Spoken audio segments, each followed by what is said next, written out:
hemos estado trabajando tanto con los arrays como con list como con set con los tipos genéricos. Los tipos genéricos son un elemento de programación muy importante en Java que consiste en que yo puedo programar métodos o tipos de datos sin necesidad de decir exactamente qué es lo que van a contener. Es decir, imaginaos el siguiente problema. Yo quiero construir un método que, dado un objeto y un número entero, me cree una lista de n copias de ese objeto. Repito, yo quiero construir un método que, dado un objeto y un número entero, me cree una lista con n copias de ese objeto. Alguien puede decir, bueno, eso tampoco es tan difícil, yo creo que yo sabría hacerlo, siempre y cuando me digas qué tipo de objetos vas a guardar. Es decir, vosotros, con lo que hemos dado a la clase de hoy y lo que sabemos de las clases anteriores, deberíais de ser capaces de decir, yo quiero hacer un método que, dado n copias de punto, me cree una lista con esos n puntos. ¿Sabríamos hacerlo eso nosotros? Sí, sería un método relativamente sencillo.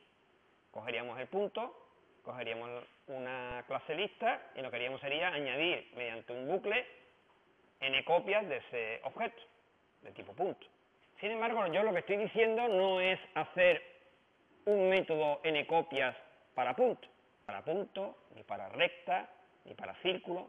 Lo quiero hacer para cualquier tipo de objeto. Hacer un método que sea capaz de devolver una lista de objetos de cualquier clase con n copias de objetos de cualquier clase. Eso es lo que yo quiero. ¿Se puede hacer en Java? Pues se puede hacer relativamente fácil, con el código que veis en este recuadro. Vamos a estudiarlo. Fijaros, el método se llama ncopias y recibe, como hemos dicho, un entero n y un objeto a, atención, de tipo t, sin definir. Recibe a, que es un objeto de tipo t. ¿Qué devuelve? Pues lógicamente, entre comillas lo de lógicamente, devuelve una lista de ¿qué? Pues una lista de t. Por eso entre menor mayor yo pongo una t. Devuelve una lista de objetos de tipo t. Vamos a olvidarnos de momento de la cabecera, que estudiaremos un poquito más detenidamente dentro de un momento. Vamos a seguir con el código. ¿Qué es lo que hace? Pues, claro, como yo voy a devolver una lista, defino una lista. ¿De qué tipo? Pues de nuevo de tipo t. ¿Cómo le llamo a la lista? Le llamo v. Y la lista la inicializo llamando al constructor de newArrayList. ¿De qué tipo? Pues de nuevo de tipo t, sin definir. Paréntesis, paréntesis. Ahora, desde igual a 0 y menor que n y más, el bucle for que hemos conocido de toda la vida, v, que es la lista, punto add a. Es decir, estoy añadiendo n copias del objeto a la lista. Y al final devuelvo v, que es la lista que acabo de crear con las copias del objeto. Bien, como veis, durante todo el código está t repetido varias veces. ¿Qué significa t? Pues significa justamente lo que estoy intentando, un tipo genérico, sin declarar, lo que se llama en informática sin instanciar. Aparece aquí, aparece aquí, aparece aquí arriba, aparece aquí y aparece aquí, que no se nos olvide. Esta declaración de aquí arriba, delante de lo que devuelve y detrás de los especificadores del método, es lo que me indica, atención, esto es un método genérico. Es un método que utiliza un tipo sin instanciar. Se declara poniéndole menor t mayor, para indicar que es un tipo que va a utilizar un tipo genérico. De forma que el compilador, cuando se encuentra esto, dice, t, no lo tengo declarado, pero no importa. Esto será algo que me declararán después, porque este va a ser un método genérico. Y para terminar la cabecera, aparece la palabra public, que esa sí la conocemos porque el método va a ser public, y aparece la palabra static, que ya nos ha aparecido alguna otra vez, y aquí vuelve a aparecer. ¿Por qué es un método estático? Bueno, porque no es un método de ninguna clase. Lógicamente, no es de la clase punto, porque si fuera de la clase punto sería para hacer n copias de punto. Entonces lo declaramos como estático. Normalmente los métodos estáticos, como dijimos en su momento, lo habéis visto también, por ejemplo, en la práctica en el boletín de rectas, con plural, es para construir clases de utilidad. En las clases de utilidad todos los métodos son estáticos, que significa que son, pues eso, que no son de una clase, que no son invocados por un objeto de la clase. Como no estamos construyendo un método para ninguna clase en particular, por eso le ponemos estático. Entonces ahora ya podemos ver el código en su completo. Repetimos. Estático, porque es un método de una clase de utilidad. Menor T mayor indica, atención, método genérico. Va a utilizar un tipo T de forma genérica. List de T, lo que devuelve. Este método va a devolver una lista de objetos de tipo T. Nombre del método, ncopias. ¿Qué recibe? Recibe un entero y un objeto de tipo T. ¿Qué hace el método? Bueno, pues el método lo que hace es crear una lista V de tipo T y la inicializa con n copias del objeto que he pasado como argumento. Y finalmente la devuelve. ¿Cómo se llama a un tipo genérico? Perdón, un tipo genérico, a un método genérico. En este pequeño programa principal. ¿Qué es lo que estamos haciendo nosotros? Pues fijaros, me creo el entero integer objeto A y le doy el valor 14. Declaro V como una lista de enteros y hago que V, no tenía que haberle puesto el mismo nombre. La verdad es que este V y esta V, como sabéis, no tienen por qué ser la misma. V, la del programa principal, es igual a la llamada al método ncopias con 10 y con A. ¿Qué es lo que va a tener V entonces? Pues V entonces lo que va a tener son 10 copias del entero 14. ¿Puedo llamar este método en vez de con una lista de enteros con una lista de puntos? Sin ningún problema, al mismo método, tal cual. Ncopias también. ¿Veis que se llama ncopias aquí con integer y ncopias aquí con puntos? ¿Qué es lo que está haciendo este ncopias? Pues este ncopias lo que está haciendo es creando una lista con 5 objetos con este punto. Fijaros que el mismo método me sirve para las dos, para el tipo integer y para el tipo punto, y para cualquier otro tipo que yo creara. Alguien se puede preguntar, bueno, ¿y dónde está el método ncopias? ¿Dónde lo has puesto? Aquí abajo. Este es el mismo esquema que seguíamos en C. ¿Os acordáis? En C poníamos el programa principal y después debajo poníamos lo que se llama allí funciones. Bueno, pues cuando tenemos métodos estáticos que yo quiero usar en una clase de test, lo que hago es ponerlo aquí, debajo. Entonces, el método genérico está aquí. Cuidado con las llaves, ¿eh? Vamos a ver, atención. La clase test, que tiene la llave de abrir aquí. Y se cierra, por supuesto, al final, aquí. Y después, la clase tiene dos métodos. El principal, que es el de siempre, y tiene otro método. Por primera vez, vemos en una clase test dos métodos, que es este otro. ¿Cómo se invoca ncopias? Pues como está en la misma clase, no hace falta poner nada por delante. Si yo lo hubiera puesto en una clase de utilidad, podría haberlo puesto, entonces ese método tendría que haberlo invocado poniéndole por delante el nombre de la clase de utilidad. Lo voy a hacer para que lo veáis. Es decir, imaginaros que yo aquí me creo otra clase. New class, le voy a llamar útiles, para indicar pues, lo que su nombre indica, que es una clase de utilidad. Entonces, en útiles voy a poner el método ncopias. Lo quito de aquí y lo voy a poner en útiles. Lo salvo. Me voy a test genérico, que evidentemente ya está empezando a darme errores, y voy a decirle que ncopias es el método de la clase útiles. Los errores han desaparecido. Porque como ncopias es un método de la clase útiles, y útiles lo que tiene es un método estático, los métodos estáticos se invocan con el nombre de la clase. Esto no es tan raro, lo hemos visto, por ejemplo, acordaros en math.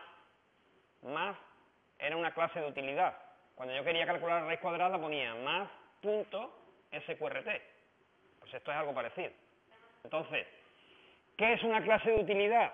Pues una clase de utilidad, como su nombre indica, es una clase que tiene un conjunto de métodos que son de utilidad, es decir, que pueden servir para distintas clases. Este método que yo he creado aquí, ncopias, me sirve para punto, me sirve para círculo, me sirve para recta, me sirve para cualquier clase. Cualquier clase que yo quisiera, bueno, pues hacer ncopias en una lista.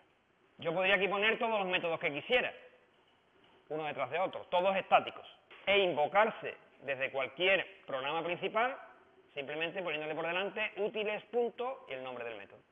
Eso es una clase de utilidad, que son clases que sirven para ayudar, por así decirlo, en cualquier clase o cualquier programa que utilice otras clases. Entonces, una forma de utilizar las clases genéricas las clases de utilidad es mediante tipos genéricos. Porque claro, si yo no lo hiciera genérico, si yo este método no lo hubiera hecho genérico, lo hubiera hecho solamente, ¿qué digo yo? Imagino que aquí pongo punto.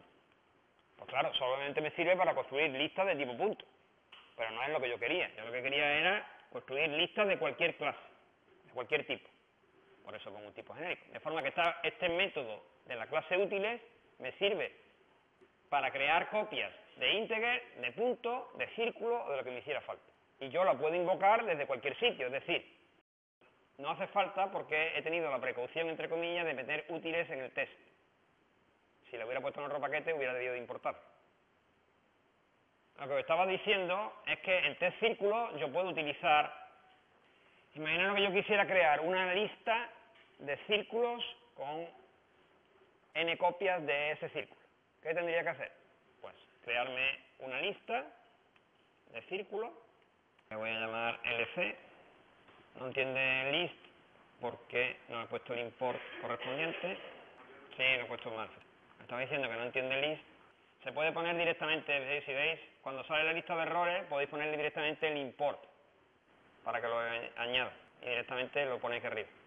Bueno, he creado una lista LC, fijaros que la he declarado, pero no la he inicializado, y ahora voy a llamar LC igual a útiles.ncopias de, pues yo qué sé, de 7 del círculo C.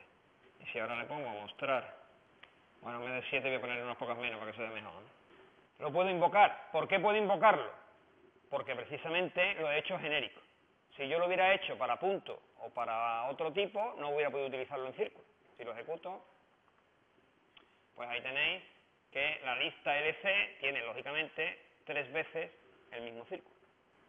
Esto sirve para cualquier tipo. Es decir, si me vengo aquí a test círculo, pongo string f igual hola, y ahora creo una lista de string ls, y ahora hago ls igual. Insisto, esa es la ventaja de la programación genérica, que yo puedo hacer métodos que funcionen con cualquier tipo. Entonces, en este documento tenéis 2 experimentos que podéis hacer. El primero de los experimentos trata de ver las diferencias entre 2 clases que implementan al tipo list. Nosotros aquí durante todo el tiempo hemos estado trabajando con ArrayList, pero no es la única clase que implementa a list. Hay otra que se llama LinkedList, con mayúsculas la L y la L. ¿Qué diferencia hay entre ArrayList y LinkedList? Bueno, pues hay una diferencia de eficiencia, de cómo están implementadas por dentro el tipo. Claro, a vosotros, en general a casi nadie, le importa mucho cómo estén implementadas las clases por dentro. Pero bueno, un poco de cultura nunca viene más. La clase ArrayList, que implementa list, está implementada como un array por dentro. Es decir, que ocupan posiciones consecutivas de memoria, como si fuera un array. Mientras que la clase LinkedList implementa la lista mediante enlaces de cada elemento con el siguiente, lo que se llama habitualmente una lista enlazada. De ahí la palabra linked, de enlazada.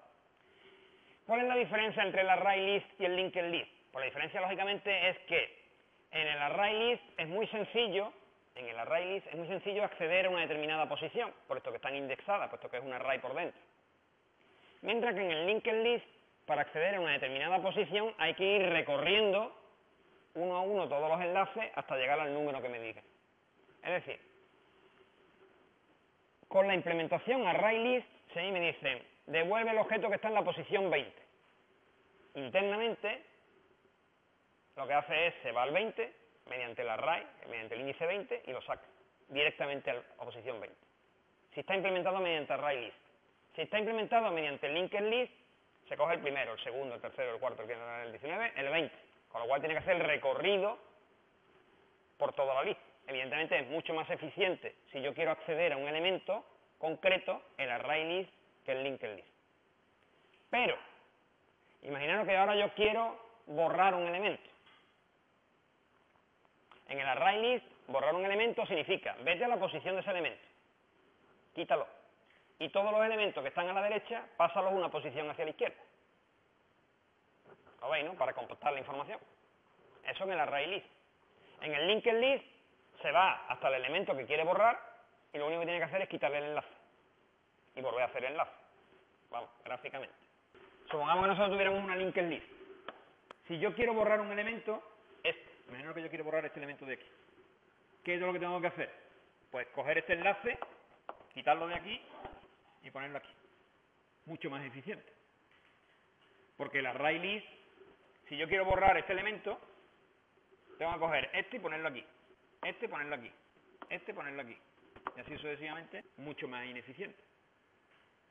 Entonces, se supone que el programador que va a utilizar una lista debe saber cuál de las operaciones va a ser más a menudo ejecutada sobre su lista.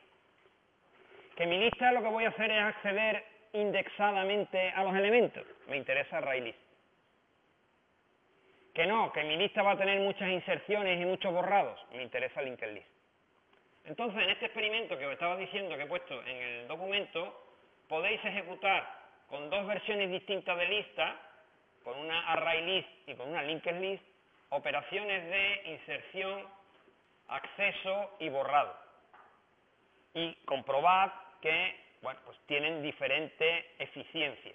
Simplemente cronometramos o medimos el tiempo que transcurre desde que se hace la llamada al método hasta que termina, el método de inserción y eso lo tenéis todo aquí, eso solo tenéis que copiar. Tenéis uno detrás de otro, todos los métodos que insertan un número aleatorio grande de elementos en una lista, digo grande para que se puedan medir, porque lógicamente en una inserción de un elemento se tardan milisegundos, entonces metemos pues del orden de 1.000.000 o de 10.000 elementos para que se pueda ver el tiempo que transcurre entre uno y otro y veáis que hay diferencias importantes en eficiencia entre una versión y otra de lista. Concretamente aquí tengo la ejecución que me salió a mí y podéis ver que, por ejemplo, la inserción al principio en un array list pues tarda 3 segundos de no sé cuántos elementos, de 10.000 elementos. Pero la inserción en linked list es 0. O sea, ni siquiera 10.000 elementos computa tiempo en milisegundos. Por contra, el acceso al azar de 5.000 elementos en array list es 0 y en linked list 9.000 milisegundos. Es decir, casi 9 segundos. Como veis, mucha diferencia. Claro, si yo lo que voy a hacer es mucha inserción, me interesa un linked list. Si yo lo que voy a hacer es mucho acceso al azar, pues me interesa un array list. Y en el segundo experimento, por así decirlo, pues habla de lo que hemos dicho aquí, del acceso a los elementos de una lista. Recordad que los elementos de una lista son referencias a los objetos. Entonces, en este experimento se comprueba que efectivamente, si yo me creo una sublista o añado los elementos de una lista a otra lista, todos los objetos que están ahí son los mismos. Y que cualquier modificación sobre los objetos de una lista, realmente lo que estoy haciendo es modificando los objetos. Y por tanto, si un mismo objeto está en dos listas, modificarlo de una lista implica la modificación en la otra lista. ¿Cómo se podría evitar esto de que cuando yo modifico un objeto esté modificando todos los elementos que están en las listas? Pues para hacer eso se puede utilizar lo que habitualmente se llama un clone o un copia. ¿Qué es un método copia? Pues un método copia, como su nombre indica, lo que hace es crear una copia de un objeto. En este caso he creado el método copia para punto. Entonces, con el método copia, ¿qué pasa? Pues que si yo quiero copiar un objeto de tipo punto a una lista, puedo escribir una copia. Entonces, por supuesto, ahora ya serían objetos diferentes. Y ese experimento lo tenéis aquí. Fijaros que lo que he hecho ha sido crearme una copia de cada punto y esa es la copia que estoy añadiendo. Y por tanto lo que estoy añadiendo son objetos diferentes. Esto se puede implementar mediante este método, que entonces nosotros cuando queramos que una clase o un tipo tenga la posibilidad de ser copiado, lo único que tengo que hacer es añadirle un método de este tipo a la clase. Entonces, si yo quiero que punto pueda duplicarse o clonarse, pues lo que hago es meter este método, que lo único que hace, como veis, es llamar a punto .impl con la coordenada x y la coordenada y del punto que invoca. Por lo tanto, cuando yo invoco a esto, punto P igual a punto copia, lo que estoy haciendo es que en P se guarda una copia de punto. En P se guarda una copia de punto. Pero son objetos diferentes. Que más que diferentes son no idénticos, pero sí son iguales, claro. Por lo tanto, para un conjunto no me serviría, porque para un conjunto serían el mismo. Pero para una lista sí me serviría, por ejemplo.